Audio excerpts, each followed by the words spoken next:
कहते हैं कि શ્રીમદ ભગવદ્ ગીતા અધ્યયન સાથે પ્રત્યક્ષ અને પરોક્ષ રીતે જોડાયેલા આપ સૌ ગીતા પ્રેમી અધ્યયનશીલ જિજ્ઞાસુ અને સૌભાગ્યશાળી ભાઈ બહેનો, જય શ્રી કૃષ્ણ.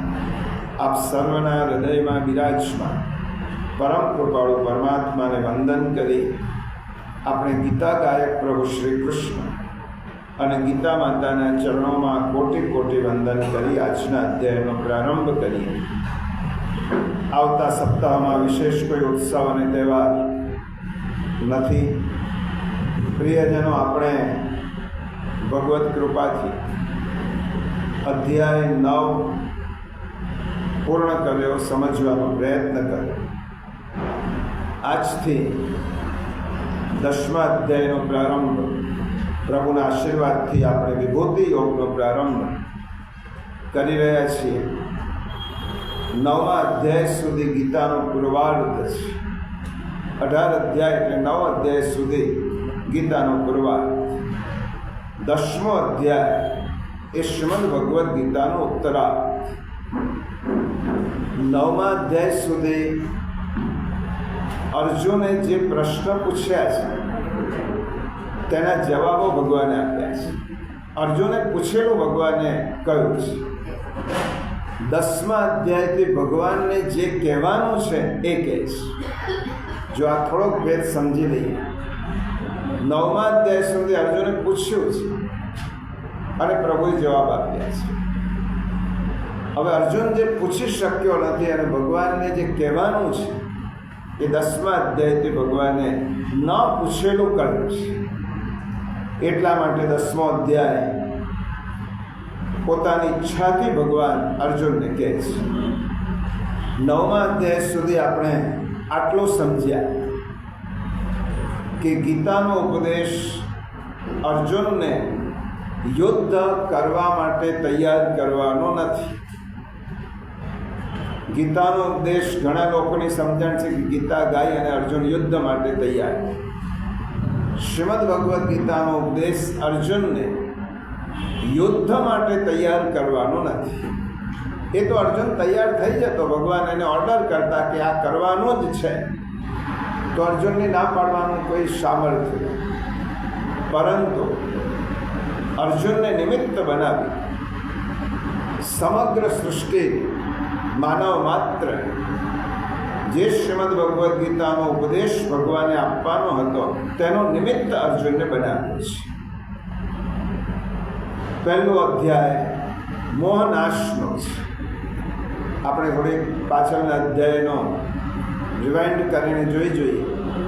પહેલો અધ્યાય મોહનાશનો છે. અર્જુન વિષાદ યોગ છે. પહેલા અધ્યાયમાં ભગવાન બોલતા નથી, ભગવાન શ્રોતા છે, અર્જુન વક્તા છે. પહેલા અધ્યાયમાં પ્રભુ કશું જ બોલ્યા નથી, અર્જુનને માત્ર સાંભળ્યું. અર્જુન જે કહેવા માંગે છે એ ભગવાને સાંભળ્યું છે. બીજો અધ્યાય સાંખ્ય યોગ, એટલે અધ્યાયના નામ પણ આપણને પાછા ધ્યાનમાં આવી જાય.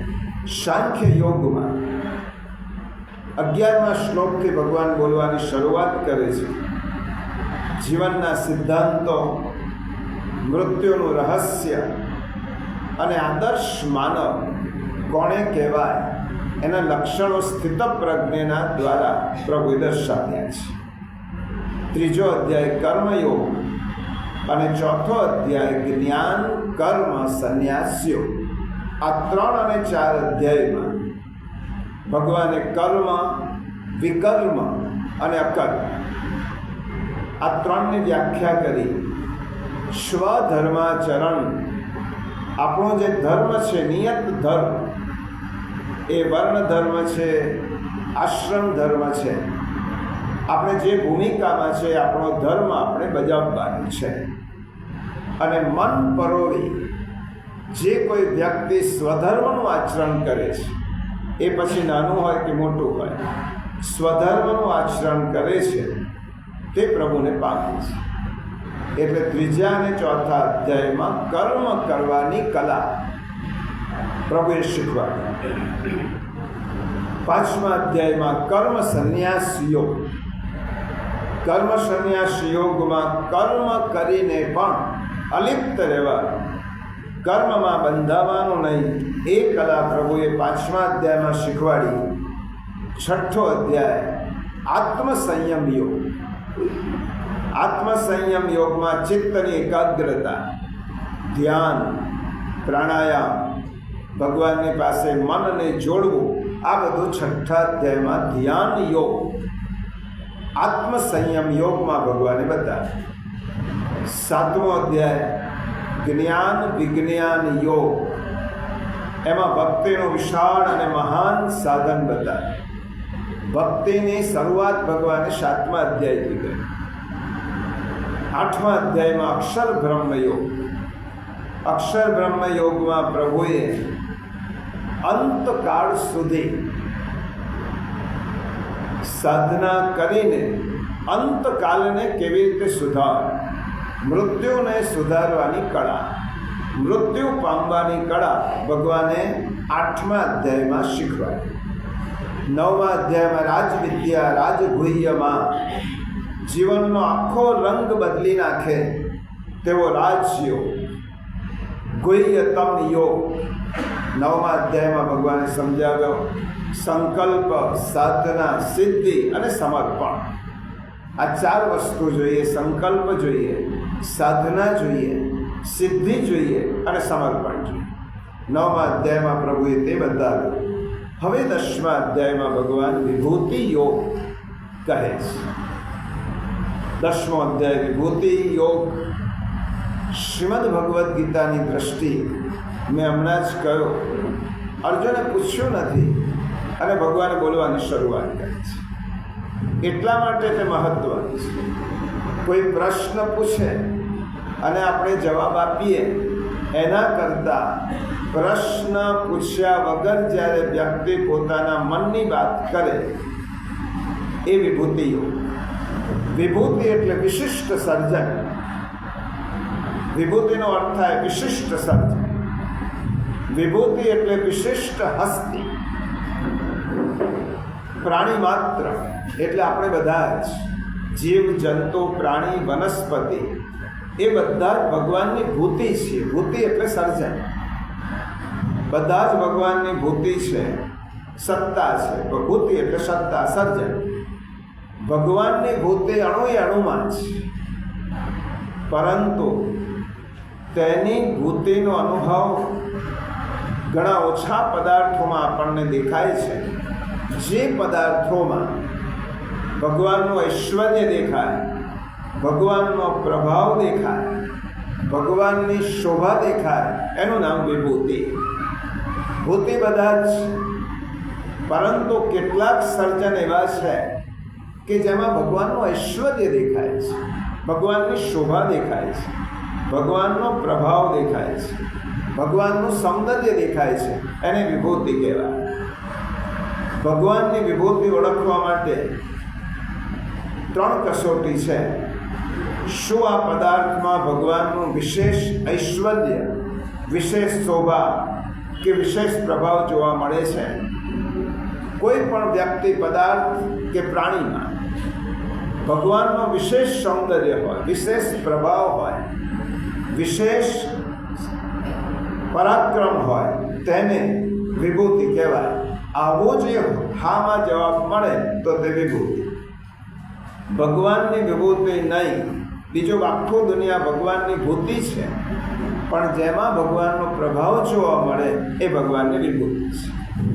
વિભૂતિ એટલે જેમાં ઈશ્વરનો અંશ પ્રગટ રૂપે જોવા મળે.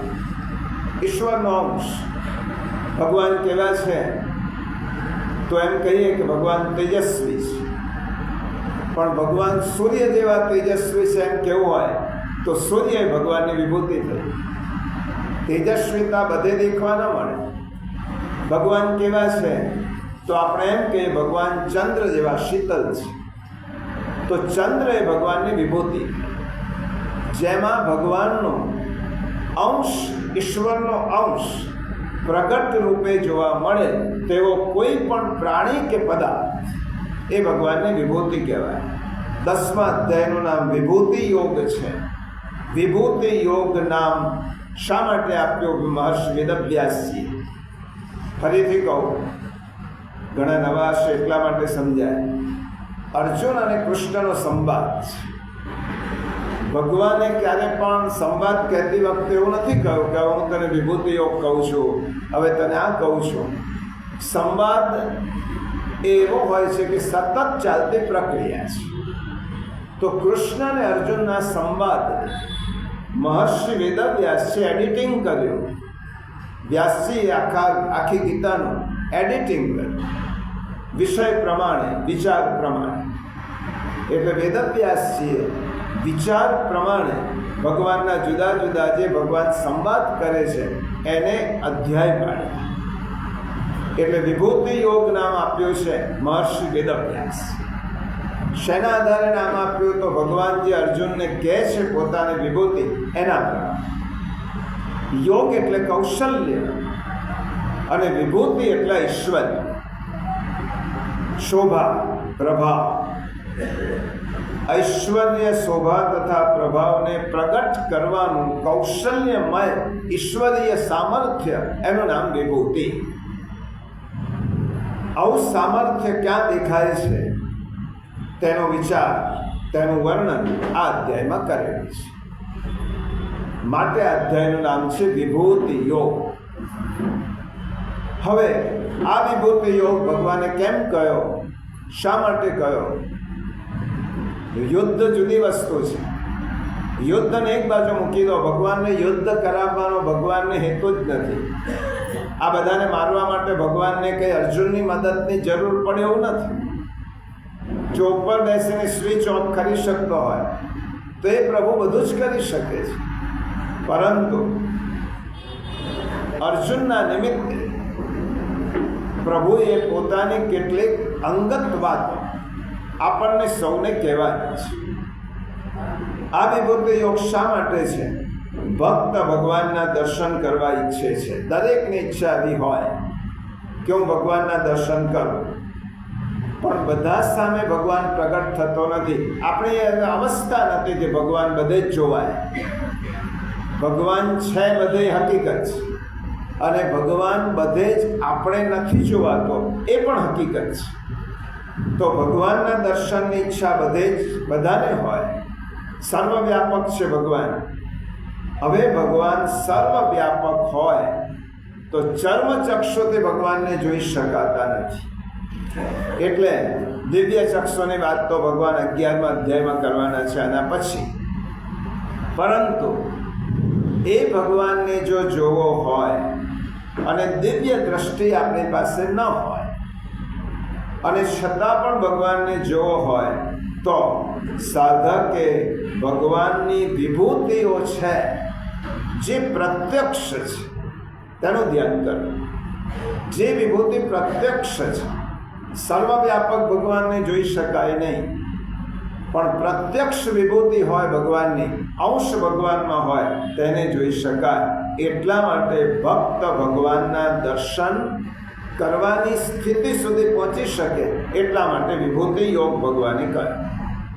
જેવી રીતે નાના બાળકોને ભણાવવા માટે આપણે જે પદ્ધતિનો ઉપયોગ કરીએ છીએ એ જ પદ્ધતિ ભગવાને આપણને ભણાવવા માટે વાપરી. નાના બાળકને ભણાવવું હોય, કેજીમાં જતો બાળક હોય તેને ભણાવવું હોય તો કઈ રીતે ભણાવવું? પહેલાં બાળકોને અક્ષર જ્ઞાન શીખવાડે. પહેલાં મોટો ક શીખવાડે, સૌથી મોટો ક કરે, અને મોટો ક કર્યા પછી શિક્ષક બાળકને સમજાવે આ જે છે અક્ષર એને ક કહેવાય. પછી ધીમે ધીમે એને કની ઓળખાણ થાય તો પછી નાનો ક કરે. આ મોટો ક એ જે ક છે એ જ નાનો ક છે. જે મોટામાં છે એ નાનામાં છે. આ શીખવવાની એક પદ્ધતિ છે. સૌથી પહેલાં સ્થૂળનું દર્શન કરાવે, પછી સૂક્ષ્મ. વિભૂતિ યોગમાં પહેલું ભગવાને શીખવાડ્યું છે જેવી રીતે બાળકને મોટો ક શીખવાડીએ એવી રીતે પ્રભુએ પહેલાં સ્થૂળનું દર્શન કરાવે અને પછી સૂક્ષ્મનું દર્શન. પહેલાં મોટો ક, પછી નાનો ક, મોટા ક અને નાના કમાં કોઈ ફેર નથી. એવી રીતે ક શીખવાડાય અને એ કમાં પહેલા સ્થૂળ મોટો અને પછી ના. તે જ પ્રમાણે આબેહૂબ પરમેશ્વરને જોતા શીખવાનું છે. સર્વવ્યાપક ભગવાન બધાને ન દેખાય. સંતોને જેને દિવ્ય દ્રષ્ટિ હોય તેને દેખાય, આપણને ન દેખાય. તો ભગવાને આપણને એક બારાખડીથી શરૂ કર્યું. પહેલાં મોટામાં તું મને જો, પછી નાનામાં જોઈશ. પહેલાં સ્વાભાવિક રીતે જે પ્રભુ વર્તાઈ આવે એને જોતા શીખવાની ટેવ પાડવાની. આપણે કંઈ સમુદ્ર જો, સમુદ્ર જોઈએ એટલે એનો ઘૂઘવાટ જોઈએ, એની વ્યાપકતા જોઈએ, એનું વિશાળતા જોઈએ. ત્યારે એમ કોઈને એમ કહીએ કે આ સમુદ્રમાં ભગવાન છે તો મનમાં ઉતરે.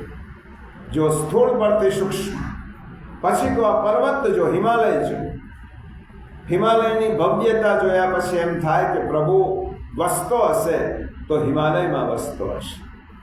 હિમાલયો નામ નગાધિરાજ. હિમાલયની ભવ્યતા જોયા પછી કોઈ એમ કહે કે ભગવાન આમાં છે તો આપણે સમજાય. પછી કોઈ કે સૂર્ય છે એમાં ભગવાન છે, તો સૂર્યની પ્રભા જોઈને આપણને એમ લાગે કે આમાં ભગવાન હશે. એટલા માટે મોટી મોટી વિભૂતિઓમાં પ્રગટ થયેલો પરમેશ્વર પહેલાં જોવાની ટેવ પાડવાની. મોટી મોટી વિભૂતિઓમાં જે પરમેશ્વર છે, સૂર્યમાં, નદીમાં, પર્વતમાં, પુષ્પમાં, એ પરમેશ્વરને જોવાની ટેવ પાડવાની. કારણ કે સહેજે દેખાતો પરમેશ્વર પહેલાં આપણને પ્રતીત થશે, તો પછી જે ગંગામાં ભગવાન દેખાય છે એ પછી પાણીના ટીપામાં દેખાશે. પણ તમે એમ કહેશો કે ઘરમાં એક જળનું બુંદ લીધું અને તમે છોકરાને કહેશો ભગવાન દેખ, તો નહીં દેખાય. એને સમજમાં જ નહીં આવે. પણ ગંગાના કિનારે લઈ જશો અને ભગવાન અહીં છે તો જોવાની ટેવ પાડ, તો ગંગામાં ભગવાન દેખાશે. તો જે ભગવાન ગંગામાં છે એ જ ભગવાન પાણીના ટીપામાં છે. સ્થૂળ તરફથી સૂક્ષ્મ જે કણમાં છે, મણમાં છે, એ કણમાં છે. હિમાલયમાં ભગવાન દેખાય તો કણમાં ભગવાન દેખાય. સિંધુમાં ભગવાનને જોવાની ટેવ પડે તો બિંદુમાં ભગવાન દેખાય. જો ભગવાનની એક મનોવૈજ્ઞાનિક પદ્ધતિ છે વિભૂતિઓ. તમે પહેલાં વ્યાપકમાં ભગવાન, સ્થૂળમાં ભગવાનને જોવાની ટેવ પાડો. પછી ધીમે ધીમે તે ભગવાન જે બ્રહ્માંડમાં છે એ પિંડમાં દેખાશે. જે પ્રભુ બ્રહ્માંડમાં છે એ જ પિંડમાં છે. એટલે 10મો અધ્યાય એટલે શું? સ્થૂળ તરફથી સૂક્ષ્મ તરફ લઈ જતો અધ્યાય. 10મો અધ્યાય એટલે શું? બ્રહ્માંડમાંથી અણુ તરફ લઈ જતો અધ્યાય. 10મો અધ્યાય એટલે વિરાટમાંથી સૂક્ષ્મ તરફ ભગવાનની દ્રષ્ટિ કેળવતો અધ્યાય. હવે બીજી રીત શીખવવાની શું છે? પહેલાં જો ગૂંચવણવાળા સાદા શબ્દો, ગૂંચવણ વગરના સાદા શબ્દો શીખવાડ્યા છે. આપણે જે ભણ્યા હતા તે ગૂંચવણવાળા સાદા શબ્દો. કમલ, નયન, ચમન, રમણ, આ સાદા શબ્દ. ગૂંચવણ વગરના, જોડાક્ષર વગરના સાદા શબ્દો પહેલાં શીખવવામાં આવે. સાદા શબ્દો શીખ્યા પછી જોડાક્ષરવાળા શબ્દો શીખવાડ્યા. તે જ પ્રમાણે શ્રવણ એકદમ બાળકને પહેલું ના શીખવાડે. શ્રવણ શબ્દ લક્ષણ બાળકને ના શીખવાડે, પછી શીખવાડાય. તે જ પ્રમાણે પ્રભુએ 10મા અધ્યાયમાં ગૂંચવણ વગરનો સાદો પરમેશ્વર જેમાં છે તે દેખાડ્યું. ગૂંચવણ વગરનો પરમેશ્વર જેમાં છે તે ભગવાને બતાવ્યું. અટપટો છે તે બતાવ્યું નથી. પહેલાં તો સીધો સાદો ગૂંચવણ વગરનો શુદ્ધ પરમેશ્વરી આવિર્ભાવ જેમાં છે તે સહેલાઈથી આપણે પકડી શકીએ. સૂર્યમાં ભગવાન છે કોઈ ના નહીં પાડે, કારણ કે પ્રચંડ શક્તિનો ધોધ છે. સમુદ્ર અગાધ છે, પર્વતની ભવ્યતા છે. એવી રીતે રામમાં પ્રગટ થયેલો પરમેશ્વરી આવિર્ભાવ જલ્દી સમજાશે બાળકને. રામનું ચરિત્ર મૂકો, રામના ગુણાનુવાદ કહો, અને બાળકને કહો આ ભગવાન હતા, તો બાળકને ખ્યાલ આવશે આપણને કે આ ભગવાન હોઈ શકે છે. રામ સાદો અક્ષર છે, ભજગડ વગરનો, જોડાક્ષર વગરનો અક્ષર છે. એમાં ભગવાન દેખાય. પણ તમે કોઈને એમ કહો કે રાવણમાં ભગવાન જો, તો આપણું મન ના પાડશે. રામમાં ભગવાન જોવાશે, રામમાં ભગવાન છે એ આપણું મન કે કોઈનું મન કબૂલ કરશે. પણ રાવણમાં ભગવાન છે એમ કહીશું તો એનું મન કબૂલ કરે નહીં, કારણ કે રાવણ જોડાક્ષર પણ છે અને એમાં ભેળસેળ પણ છે. નામમાં પણ ભેળસેળ છે અને કામમાં પણ ભેળસેળ છે. એટલા માટે રાવણ આમ તો બ્રાહ્મણ વેદને સ્વર આપનાર, તો રામ એ સાદો અક્ષર પહેલા મગજમાં ઉતરશે, જેમાં દયા છે, વત્સલતા છે, પ્રેમ છે. એ રામ ભગવાન છે એમ કોઈ માની લેશે. સરળ સાદો પરમેશ્વર એ પહેલો ઓળખાશે. પણ એનો અર્થ એમ નહીં કે રાવણમાં ભગવાન નથી. ભલે આપણે ઓળખાતા નથી, દેખાતા નથી, પણ રાવણમાં ભગવાન, રાવણમાં એ જ રામ છે જેને આપણે સ્વીકારતા નથી. રામમાં રામને સ્વીકારીએ છીએ, ભગવાન. એટલા માટે રાવણમાં પણ પરમેશ્વર છે, પણ ઓળખતા વાર લાગશે. ઓળખવા માટે મનને કેળવવું પડશે. એટલા માટે પહેલાં સાદા અક્ષરો શીખવવા, પછી જોડાક્ષરો શીખવવા. પહેલાં સાદા અક્ષર રામ, પછી રામ. સજ્જનમાં પરમાત્મા જોવાની ટેવ પડ્યા પછી દુર્જનમાં પણ પરમાત્મા દેખાશે. પહેલાં સજ્જનમાં પ્રભુ છે એ જોવાની આંખોને ટેવ પાડો. એ જ પ્રભુ દુર્જનમાં છે. સમુદ્રમાં રહેલો જે વિશાળ પરમાત્મા છે તે પાણીના ટીપામાં છે. રામમાં રહેલો પરમેશ્વર રાવણમાં પણ છે. સ્થૂળમાં છે તે સૂક્ષ્મમાં છે. અઘરામાં છે જે સહેલામાં છે તે અઘરામાં છે. આવી બે રીતે આપણે ભગવાને વિભૂતિ યોગમાં આપણને શીખવાડ્યું છે. ભગવાનને શીખવવાની આ પદ્ધતિ છે. ઉપનિષદ જુઓ તમે, પહેલાં શું કહ્યું? ઉપનિષદ કહે છે કે સર્વત્ર બ્રહ્મ છે. એ જ ઉપનિષદ પહેલાં શું કહે છે? તૈત્તરીય ઉપનિષદમાં માતૃદેવો ભવ. આખી દુનિયામાં તો ભગવાનને નહીં જોઈ શકે.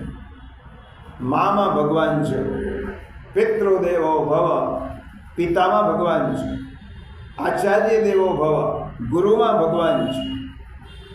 પહેલાં ઉપનિષદે પણ આ રીતે શરૂઆત કરી.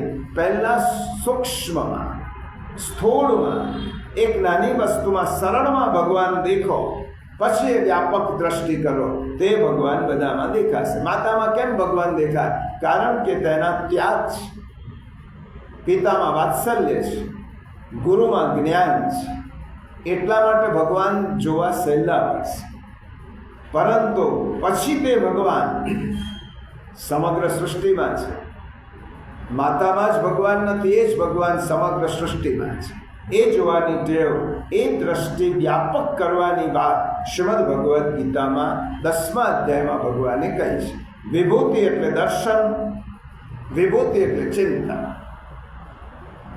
એ ગુણ વિકાસ માટે છે. તમે જુઓ, વિભૂતિ યોગ શા માટે કરો? તમે જે શ્રેષ્ઠ ઐશ્વર્યવાન વસ્તુઓ છે તેની સામે જોશો, તેના જેવા બનશો. સમુદ્રના કિનારે રહેતા લોકો, પર્વતીય વિસ્તારમાં રહેતા લોકો અને સપાટ વિસ્તારમાં રહેતા લોકો, આ બધાની પ્રકૃતિ જુદી જુદી હોય. તમે જોજો, સમુદ્ર કિનારે જે સાગરી લોકો છે એનું આખું મન જુદું ઘડાયેલું હોય. પર્વતીય વિસ્તારમાં રહેતા લોકોનું મન જુદું ઘડાયેલું હોય. સપાટ વિસ્તારમાં રહેતા લોકોનું મન જુદું ઘડાયેલું હોય. તમે સતત જેના તરફ તમારું સાનિધ્ય હશે, જોશો, તેના ગુણો તમારામાં આવશે. જેનું સતત આપણે દર્શન કરીએ. એટલે વિભૂતિ યોગ શું છે? ગુણ વિકાસ માટે છે. એટલા માટે સવારે આપણે શું કહીએ છીએ બાળકોને? સૂર્યને નમસ્કાર કરો. કેમ? સૂર્ય જેવું તેજ, સૂર્ય જેવી પ્રભા, સૂર્ય જેવી નિયમિતતા આપણામાં આવે. એટલા માટે વિભૂતિ એ ગુણ વિકાસ માટે છે. ભગવાને કેમ યાદી આખી લખી છે? એના તરફ જુઓ તો તમારી અંદરનો ગુણ વિકસે, અને એ વિકસે.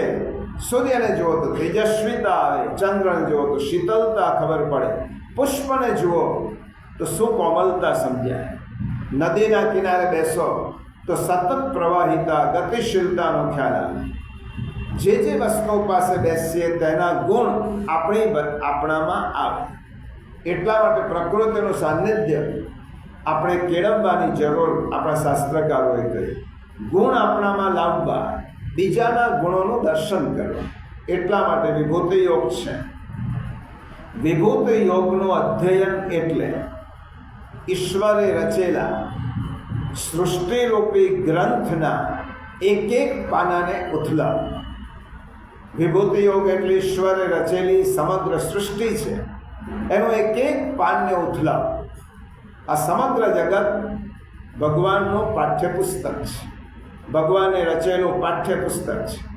એના એક એક પાના જોતા જાઓ અને ભગવાનને ઓળખતા જાઓ. વિભૂતિ યોગમાં ભગવાને એક એક પુસ્તકના પાનાને ઉથલાવી, ફેરવી અને તેને સમજવાનું પ્રભુએ કહ્યું છે. આ અધ્યાયમાં વિભૂતિનું વર્ણન કરવા ઉપરાંત ભગવાન પોતાના તત્વનું પણ વર્ણન કરે છે. સ્થૂળ તરફથી સૂક્ષ્મ તત્વનું પણ વર્ણન કરે છે. બીજી રીતે કેવું હોય, સગુણ સાકાર ઈશ્વરનું વર્ણન છે અને નિર્ગુણ નિરાકાર ઈશ્વરનું વર્ણન છે. ભગવાન સગુણ પણ છે અને નિર્ગુણ પણ છે. ભગવાન કોઈ વસ્તુમાં પણ છે અને ભગવાન પ્રત્યેક ઠેકાણે વ્યાપક છે, નિરાકાર છે, નિર્ગુણ છે, સગુણ પણ છે અને સાકાર પણ છે. આ વિભૂતિ યોગ એટલો મહત્વનો છે કે ભગવાનને એમ થયું કે મારા એક સખા અર્જુનને તો વિભૂતિ યોગ મેં ગીતામાં કહ્યો, પરંતુ ભાગવતમાં પ્રભુને એમ થયું કે મારા ઉદ્ધવને પણ મારે વિભૂતિ યોગ કહેવો છે. તો જો ભાગવતમાં પણ વિભૂતિ યોગ છે. 11 સ્કંદમાં 44 શ્લોકો છે વિભૂતિ યોગ. એ કોણે? ઉદ્ધવને ભગવાન કહે છે. વક્તા એક જ છે, શ્રોતા જુદા જુદા છે. આ જ વિભૂતિ યોગનું વર્ણન ભાગવતમાં ઉદ્ધવજીને પ્રભુ કહે છે અને શ્રીમદ ભગવદ્ ગીતામાં અર્જુનને કહે છે. એકમાં 44 શ્લોક છે અને એકમાં 42 શ્લોક છે.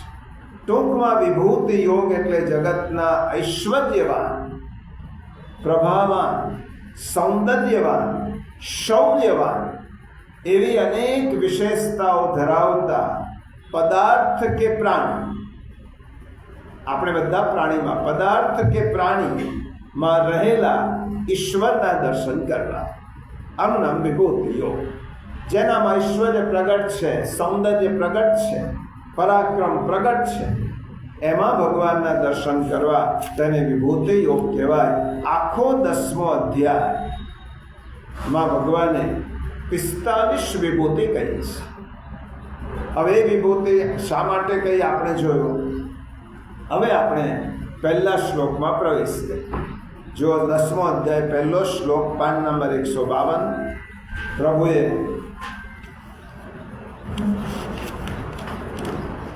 152 પાન, 10મો અધ્યાય પહેલો શ્લોક.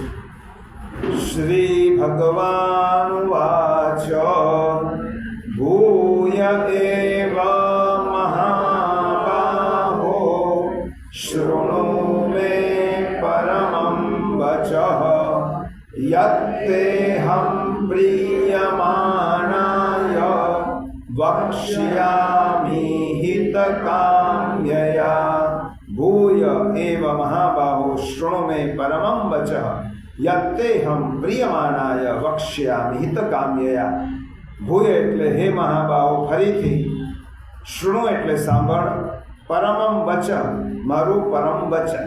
હે મહાબાહો, ભૂય એટલે ફરીથી, એવ એટલે પણ, મે એટલે મારા, પરમ એટલે રહસ્ય અને પ્રભાવને જણાવનારા, વચઃ વચનને, શૃણુ એટલે સાંભળ, યત જેને, અહમ હું, પ્રિયમાણાય મારામાં અતિશય પ્રેમ ધરાવનાર તને, હિતકામ્યાય તારા હિતની ઈચ્છાથી, વક્ષ્યામિ કહું છું.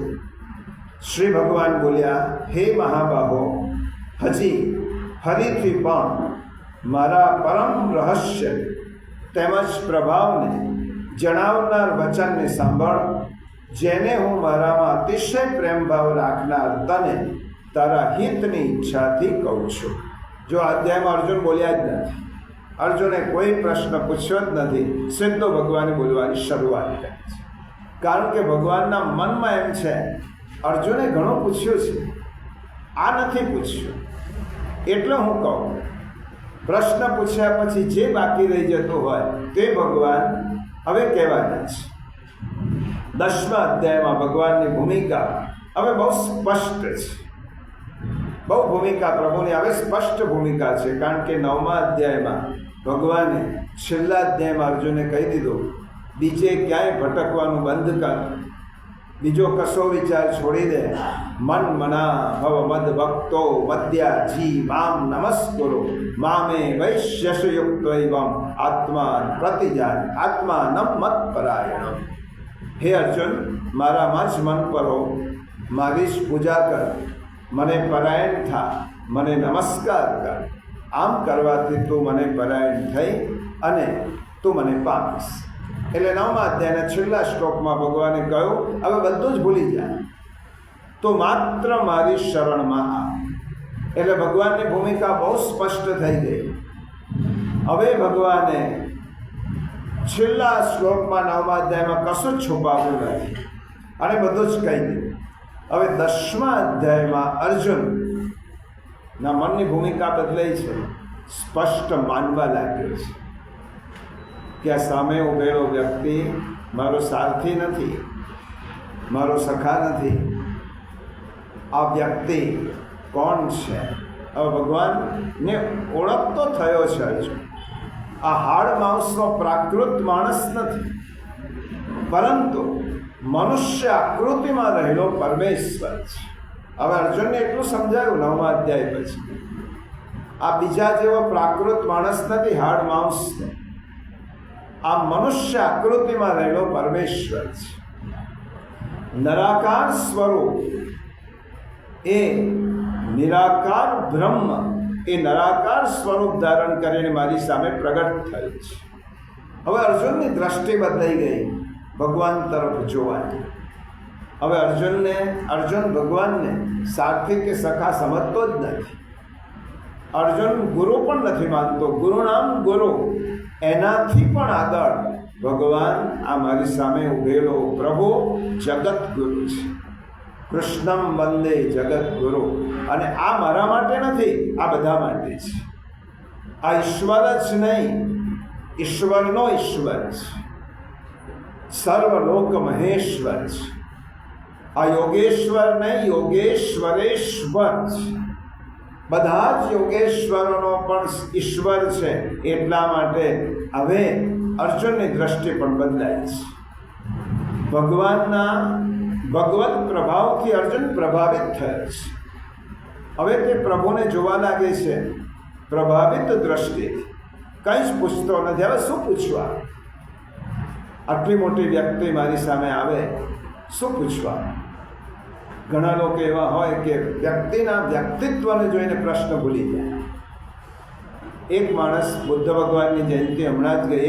એક વ્યક્તિ ભગવાન બુદ્ધને એટલા બધા પ્રશ્નો મનમાં નક્કી કરીને ગયો કે ભગવાન બુદ્ધને હું બધા જ પ્રશ્નો પૂછીશ અને નિઃસંશય થઈ જઈશ. સમય લીધો. બુદ્ધ ભગવાન પોતાના આસન પર બેઠેલા હતા, શાંત મુદ્રા હતી.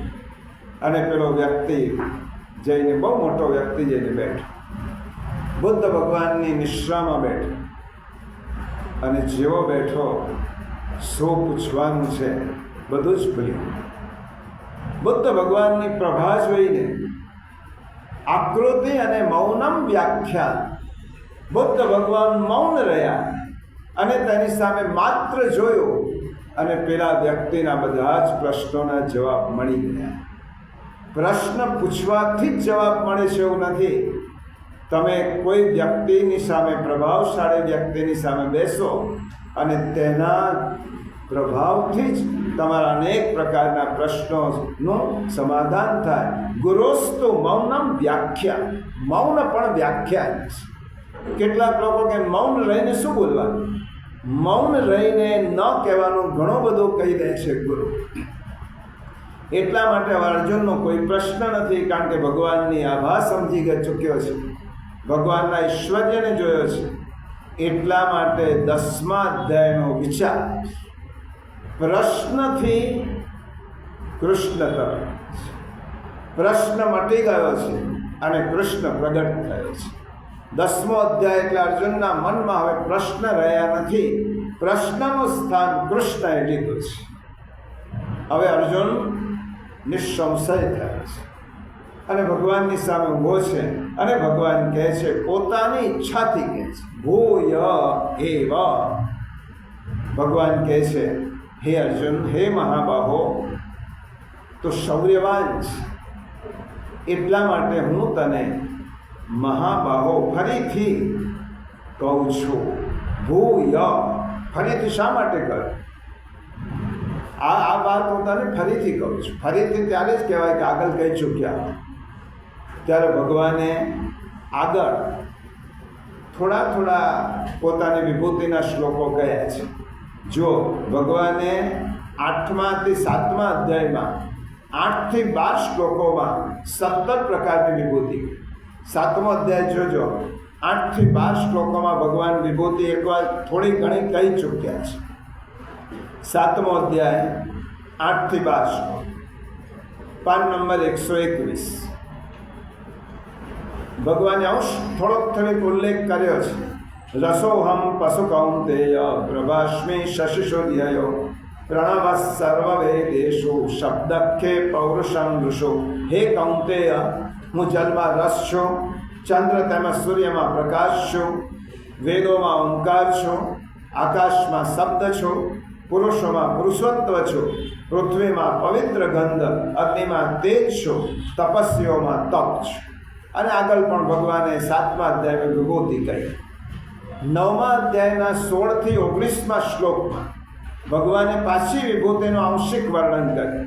9મો અધ્યાય 16 થી 19 શ્લોક, પાન નંબર 145. પાન નંબર 145, 9મા અધ્યાયનો 16મો શ્લોક. ભગવાન શું કહે છે? અહમ ક્રતુરહમ યજ્ઞ સ્વદાહમ અહમ ઔષધમ મંત્રોહમહમે રાજ્યમ અહમ અગ્નિ અહમ ભૂત. હું શ્રૌત કર્મ છું. યજ્ઞ એટલે પંચમહાયજ્ઞ વગેરે સ્માર્ત કર્મ છું. સ્વધા એટલે પિતૃઓને તર્પણ રૂપે અપાતું અન્ન છું. ઔષધ છું, મંત્ર છું, ઘૃત છું, અગ્નિ છું, હવન રૂપે ક્રિયા પણ છું. અને પછી પણ ભગવાને કહ્યું છે. એટલા માટે ભગવાને શું કહ્યું? ભૂય. હવે હું ફરીથી કહું છું, ભૂય એવ મહાબાહો. કારણ કે આગળ મેં તને થોડીક વિભૂતિ મારી કહી, હવે બીજી 45 વિભૂતિઓ હું તારી સામે ફરીથી વર્ણન કરવાનો છું. ભૂય એટલે ફરીથી. હવે આપણને પ્રશ્ન થાય, શું ભગવાન પાસે એટલો બધો ટાઈમ હશે કે એકની એક વસ્તુ રિપીટ કરે? ફરીથી કેમ? યુદ્ધના મેદાનમાં આટલો સમય ક્યાંથી હોય? ત્યારે એનું સ્પષ્ટીકરણ એ છે, ગીતા એ માત્ર સાંભળવાનો ગ્રંથ નથી. ગીતા એ સાંભળીને પુણ્ય પ્રાપ્ત કરવાનો ગ્રંથ નથી, જીવનમાં ઉતારવાનો ગ્રંથ. અને જીવનમાં ઉતારવો હોય તો અધ્યયન કરવું પડે અને અભ્યાસ કરવો. અને અભ્યાસની વ્યાખ્યા પતંજલિ મુનિ આપી, કૃતશ્ચ પુનઃ પુનઃકરણમ. સાંભળેલું ફરી ફરી સાંભળો, કરેલું ફરી ફરી કરો, એનું નામ અભ્યાસ. તો ગીતા એ અભ્યાસનો ગ્રંથ છે, અધ્યયનનો ગ્રંથ. એટલે ભગવાન કેટલીક વાતો ફરી કહે છે. પછી શું કહ્યું? શૃણુ મે પરમં વચ. તો મારા પરમ વચનને સાંભળો. ભગવાન બોલે એ પરમ વચન કહેવાય. આપણે બોલીએ તે વચન કહેવાય. અને ભગવાન બોલે પરમ વચન. પરમાત્માના મુખેથી નીકળેલું વચન એ પરમ વચન. અને પરમ શબ્દ તમે જો કોઈને ક્યારે લાગે, શ્રેષ્ઠ વસ્તુનું કહેવાનું હોય ત્યારે પરમ એ વિશેષણ લાગે. ગતિ, પરમ ગતિ. આનંદ, પરમાનંદ. આત્મા, પરમ આત્મા. ઉદાર, પરમોદાર. સખા પરમ સખા પરમમ વચન, તો મારું શ્રેષ્ઠ વચન સાંભ. શ્રેષ્ઠ વચન ભગવાને અર્જુનને કહ્યું. ભગવાનને જ્યારે કોઈ રહસ્યની વાત કરવાની હોય, બહુ મહત્વની વાત કરવાની હોય, ત્યારે ગીતામાં ભગવાને પરમમ અને રહસ્ય આ બે શબ્દો વાપર્યા છે. રહસ્ય યુક્ત વાત, પ્રિયોસી મેં સખા ચેતી રહસ્યમ હેતદુત્તમ.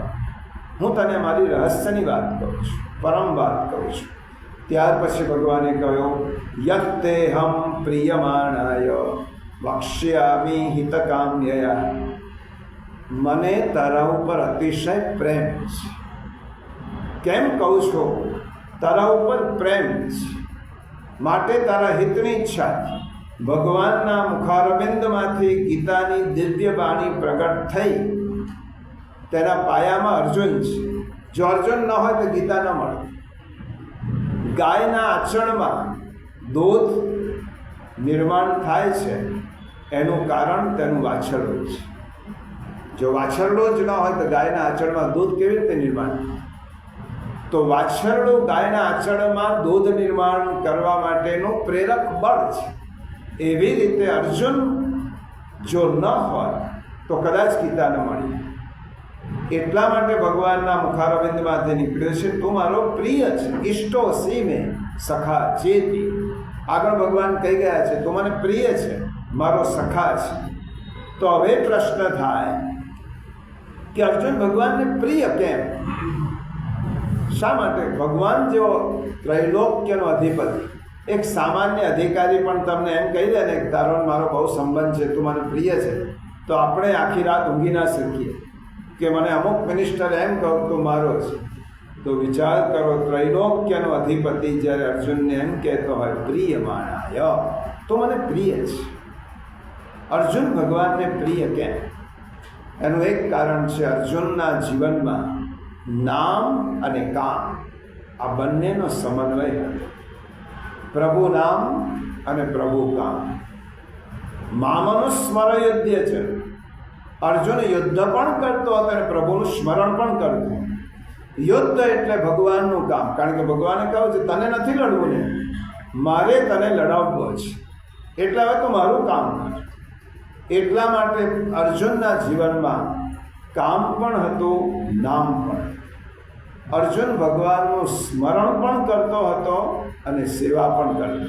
જો પુષ્ટિમાર્ગ જાણો, અર્જુનના જીવનમાં સેવા અને સ્મરણ. પ્રભુને પ્રિય થવું હોય તો પ્રભુનું નામ અને પ્રભુના કામ આ બંનેનો સમન્વય કરે. સેવા અને સ્મરણ એ પૂર્ણ વૈષ્ણવી જીવન છે. એકલી સેવા નહીં, એકલું સ્મરણ.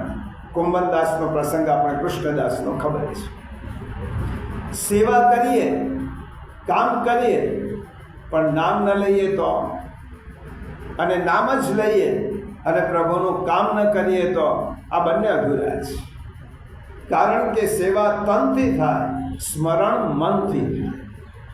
મનસ્મરેતા સુપતેર ગુણાંસ્તે ગૃણીત વાક કર્મ કરો તુકાય. વૃત્રાસુર ચતુશ્લોકીમાં વૃત્રાસુરે કહ્યું, સ્મરણ મનથી થાય અને સેવા તનથી થાય. ભગવાનનું કામ એટલે શું? ભગવાનના કામને સ્થૂળ રૂપે જોવું હોય તો ભગવાને જે આપણા ઉપર કે સૃષ્ટિ ઉપર પ્રેમ કર્યો છે તે ભગવાનના પ્રેમને બીજાની પાસે લઈ જવું એ ભગવાનનું કામ.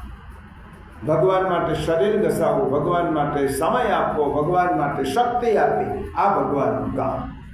સેવામાં તન પ્રભુમાં વપરાય, સ્મરણમાં મન વપરાય. શરીરથી ભગવત કામ અને મનથી પ્રભુનું સ્મરણ. અર્જુન પાસે બે વસ્તુઓ, સ્મરણ પણ હતું. પ્રસંગ જ્યારે આવશે ત્યારે કહીશ. રાત્રે જ્યારે અર્જુન સૂતો હોય ને તો તેના શ્વાસે શ્વાસમાં કૃષ્ણ કૃષ્ણ કૃષ્ણ આ શબ્દ નીકળે. સૂતી વખતે સ્મરણ અને જાગતી વખતે ભગવાનનું કાર્ય. જાગૃત અવસ્થામાં કામ અને સુષુપ્ત અવસ્થામાં સ્મરણ. અવસરમાં સેવા અને અનવસરમાં સ્મરણ. આ શ્રીમદ ભગવદ્ ગીતા અર્જુન પ્રિય હોવાનું કારણ એ હતું. ખૂબ ટૂંકો પ્રસંગ જોઈ લઈએ. લંકા હનુમાનજી અને વિભીષણ પ્રથમ મિલન છે. બહુ સુંદર પ્રસંગ છે. લંકામાં જ્યારે હનુમાનજી પ્રવેશ કરે છે તો આ સમુદ્ર ઓળંગી અને સીધા લંકામાં પ્રવેશ કરે છે. સુંદરકાંડનો, રામાયણનો ખૂબ સુંદર પ્રસંગ. લંકામાં પ્રવેશ કર્યા પછી હનુમાનજી ચારે બાજુ ફરે છે. આખી લંકામાં ચારે બાજુ હનુમાનજી ફરે છે. ફરતા ફરતા તેમને દરેક ભવનમાં જોયો ભોગ ભોગ અને ભોગ. કોઈ ઠેકાણે ભાવ નહીં, કોઈ ઠેકાણે ભક્તિ નહીં. ચારે બાજુ ભોગથી ત્રસ્ત, ભોગથી જ ભોગમાં જ રમમાણ થયેલી આખી લંકા. ચારે બાજુ જોયું. હનુમાનજી એક ઘરમાં, અને ત્યાં તુલસીદાસજી લખે છે આખી લંકા નગરીમાં હનુમાનજીની નજર એક ભવનમાં. ભવન એક પુનિદીક સુહા. ત્યારે હનુમાનજી એક ભવન જોયો. હરિ મંદિર તહ ભિન્ન બના. જ્યાં ભગવાનનું હરિ મંદિર હતું, આંગણામાં તુલસીનો ક્યારો હતો, દિવાલ ઉપર ધનુષ્ય બાણના ચિત્રો. હનુમાનજીને થયું લંકામાં, રાવણની ભોગ નગરીમાં આ એક જ ભવન એવું છે કે જ્યાં પ્રભુનું દર્શન થાય છે. હરિ મંદિર તહ ભિન્ન બનાવવા, પ્રભુનું મંદિર છે. હનુમાનજી વિચાર કરે છે ભોગ નગરીમાં ભક્ત ક્યાંથી? અને હનુમાનજી વિચાર્યું કે આને મળવા જેવું છે. બ્રાહ્મણનું રૂપ લીધું અને બ્રાહ્મણનું રૂપ લઈ અને વિભીષણના ભવનમાં પ્રવેશ. અને વિભીષણના ભવનમાં રાત્રિનો સમય છે. તુલસીદાસજી લખે છે રાત્રિનો સમય. હનુમાનજીએ જોયું કે આ વૈષ્ણવનું ઘર છે અને પ્રવેશ કર્યો. બ્રહ્મ મુહૂર્ત થયો અને વિભીષણ ગાદીમાંથી ઉઠી અને રામનું નામ લેવા લાગ્યા, સ્મરણ કરે છે. હનુમાનજીને લાગ્યો કે લંકામાં પ્રભુનું સ્મરણ કરનાર આ ભક્ત છે. આનંદિત થયા. હવે વિભીષણ પાસે જાય છે અને પૂછે છે કોણ છો આપ? તમે કોણ છો? ત્યારે વિભીષણે કહ્યું તમે આવ્યા છો અચાનક, અતિથિ છો, પણ તમને જોયા પછી પરમ શાંતિનો અનુભવ થાય છે. મને એમ લાગે છે કે મારા હૃદયનો સંતાપ દૂર કરવા માટે પ્રભુએ તો તમને નથી મોકલ્યા. કોણ છો તમે? લંકાના નથી, તમે બહારથી આવ્યા છો. પણ તેજસ્વી મુખ મુદ્રા જોઈને લાગે છે પ્રભુ રામચંદ્રજીએ મારો ઉદ્ધાર કરવા માટે તો તમને નથી મોકલ્યા. હવે હનુમાનજી વિભીષણના પ્રશ્નના જવાબમાં કહે છે, પોતાનો પરિચય નથી આપતા, રામનો પરિચય આપે છે. હે વિભીષણ, તો રામનું જે નામ લે છે ને એની પાસેથી હું આવું છું. રામ કેવા છે એ હનુમાન તેનો રામનો પરિચય આપે છે. અને પછી કહું કે તેમનો હું સેવક છું, તેમનો દૂત છું અને મારું નામ હનુમાન છે. અને વિભીષણ આનંદમાં આવી ગયા, નાચવા લાગ્યા. આ ભોગ નગરીમાં પ્રભુ રામે મારા માટે તમને મોકલ્યા છે અને રામ કૃપા વગર સંતના દર્શન ન થાય અને સંત કૃપા વગર રામના દર્શન ન થાય. આ એક સીડી એવી છે કે બંને બાજુથી ચડાય. સંતના દર્શન કરશો તો રામ પાસે લઈ જશે અને રામના દર્શન કરશો તો સંત પાસે લઈ જશે. ભરદ્વાજ મુનિના આશ્રમમાં જ્યારે ભરત આવ્યા પ્રભુને બોલાવવા માટે, ત્યારે ભરતને જોઈને ભરદ્વાજ ઋષિએ કહ્યું કે આજ સુધી મારા મનમાં એમ હતું કે પ્રભુ રામના દર્શનનું ફળ શું? તો આજે મને ખબર પડી કે પ્રભુ રામના દર્શનનું ફળ ભરતના દર્શન. આ જ વિશેષતા છે. સંતથી શરૂ કરશો તો ભગવાન પાસે પહોંચાડશે અને ભગવાનથી પ્રારંભ કરશો તો સંત પાસે પહોંચાડશે. એટલા માટે સંત પણ સમુદ્ર અને ભગવંત પણ સમુદ્ર. રામાયણમાં બે સમુદ્ર છે. સ્થૂળ સમુદ્રની વાત નથી. રામાયણમાં બે દરિયા છે, એક ભરત અને એક રામ. રામ એક કૃપા સિંધુ છે અને ભરત એ પ્રેમ સિંધુ છે. આ બંને સમુદ્ર, બંને દરિયા છે. અને વિભીષણ કહે છે હનુમાનજી મારા ઉપર રામની કૃપા થઈ, નહીંતર તમારા જેવા સંત ન મળે. અને આ સાંભળીને હનુમાનજીની આંખો લાલ. હનુમાનજી ક્રોધિત થયા. ક્રોધિત એટલે કોઈ એના પર ગુસ્સો નહીં, પણ વિભીષણે કહ્યું કે તમારા દર્શનથી મારા પર પ્રભુની કૃપા થઈ. ત્યારે હનુમાનજીએ કહ્યું, વિભીષણ હવે સાંભળ, હું રામજીની પાસે રહું છું, એમનો સેવક છું, એમના ચરણોનો દાસ છું. પ્રભુ કોના ઉપર કૃપા કરે મને ખબર છે. પ્રભુ તારા ઉપર ક્યારેય કૃપા ન કરે. વિભીષણે કહ્યું કે કેમ? તો ભલે રામનું રટણ કરે છે, રામનું સ્મરણ કરે છે, તારા પર પ્રભુ કૃપા ન કરે. તો રામનું નામ જપે છે, પણ રામની પત્નીને તારો ભાઈ ઉપાડીને લઈ આવ્યો છે અશોક વાટિકામાં છે. સીતા માતાને તે ક્યારે પણ જઈને તેમનો ખબર લીધી છે ખરી? આ રાવણ જે રામના પત્નીને લઈ આવ્યો છે તેને તે ક્યારે પણ સત્ય વચન કહ્યું છે ખરું? તો માત્ર પ્રભુનું સ્મરણ કરે છે, પ્રભુના કામથી દૂર ભાગે છે. આ સીતાજીની પાસે ગયો નથી, રાવણને તે સાચું કહ્યું નથી, સીતાજીના દર્શન કરવા નથી ગયો, પછી રામ તારા ઉપર કૃપા કેવી રીતે કરે? વિભીષણે હાથ જોડીને કહ્યું, મને મારી ભૂલ સમજાય. સેવા વગરનું સ્મરણ અધૂરું છે. આજ સુધી હું સ્મરણ કરતો હતો, સેવા નહોતો કરતો, પ્રભુના કામનો મેં વિચાર જ નથી કર્યો. હું રામ નામ લેતો હતો, રામ કામ નથી કર્યું. હવે હું રાવણની સામે જઈશ, મારા ભાઈને કહીશ કે આ તું ખોટું કરે છે. હું એને સમજાવીશ, નહીં સમજે તો એને બધી જ રીતે મનાવવા પ્રયત્ન કરીશ. તો પછી રામ મારા પર કૃપા કરશે કે નહીં કરે? સીતાજીની પાસે જઈશ, દર્શન કરીશ, મારા ભાઈને કહીશ, તો કૃપા કરશે કે નહીં કરે? તો હનુમાનજીએ કહ્યું, તો ક્યારેય કૃપા નહીં. તમે આવું કેવું કહો છો કે હું રામનું નામ સ્મરણ હું કરું છું તો ભગવાન કૃપા નથી કરતા, રામનું કામ કરીશ તો પણ ભગવાન ક્યારેય કૃપા નહીં કરે, એમ કેમ કહો છો?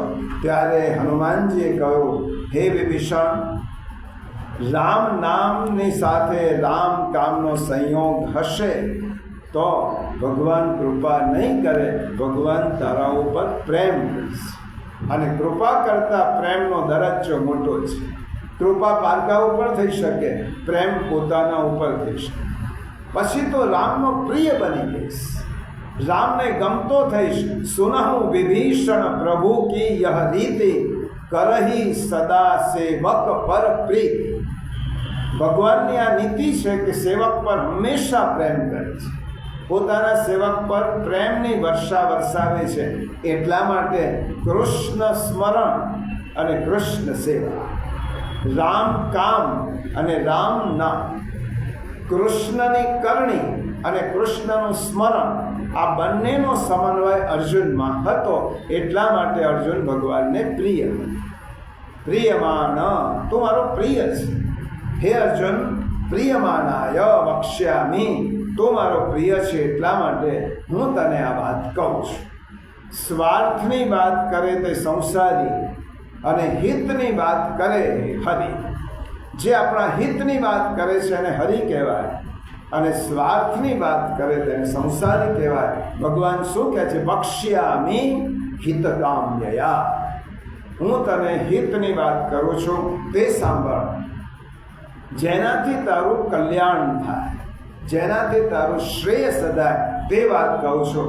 અને અર્જુને પૂછ્યું પણ આ જ હતું. જુઓ, અર્જુને ભગવાનને ગીતાના શરૂઆતમાં જ ભગવાનને શું પૂછ્યું હતું? ભગવાન કહે છે, અર્જુનના એક એક શબ્દો યાદ રાખી.